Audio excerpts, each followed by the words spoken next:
we'll never know what brought me to that first class, divine inspiration. But I went to a class on Jewish history and met the rabbis, and they got to know us and we got to know them, and that's when they said, you can't send your children to public school, and you should go to Shalom Torah Academy. So we went to see Rabbi Lapa.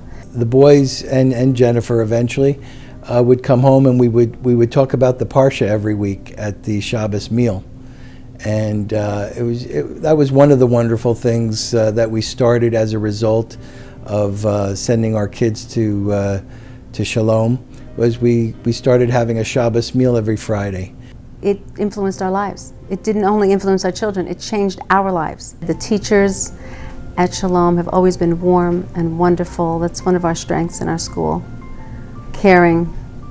And they set such good role models for our children. They don't just teach, they live the life. Our older son, David, who is now graduating yeshiva in Elizabeth at JEC, he was going to Mays in South River. And at some point towards the end of last year, we got an email that said, school's closing permanently. And it just took us by surprise. It broke our hearts. And it wasn't more than a few weeks later that we got a similar note from Shalom that Shalom was closing. We couldn't believe it. Nobody could believe it, that this school would close or had to close. That's when Robin and I stepped into action and pretty much decided that this school was not going to close.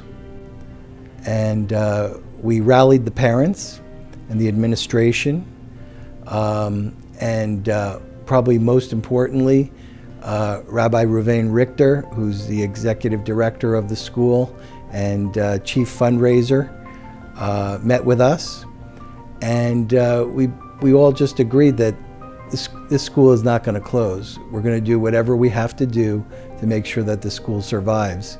And Robin organized a meeting with the parents at the school, at which time we raised a tremendous amount of money. And what a dedicated group of parents. I mean, I was happily surprised that everyone came together and said, we're not going to let it happen.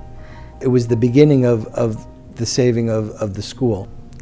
It was hard work through the summer, and we opened our doors, and we have a full staff of faculty and administration, and we have been doing very well.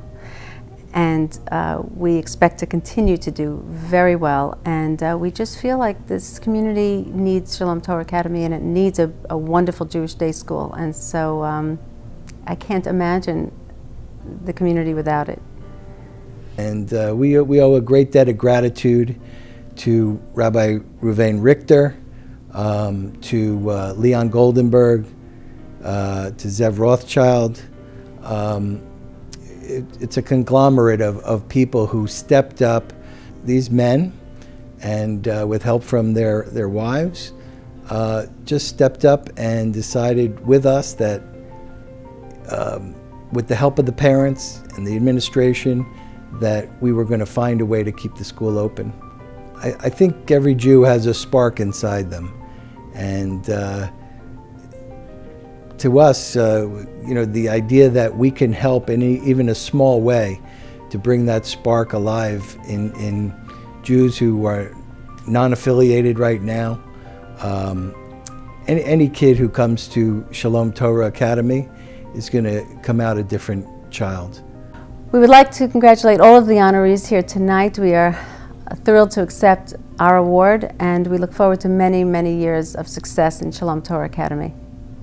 We especially want to thank everybody who came out tonight to support this organization. Let it be known that due to your support, this educational institution will go on for years and generations to come.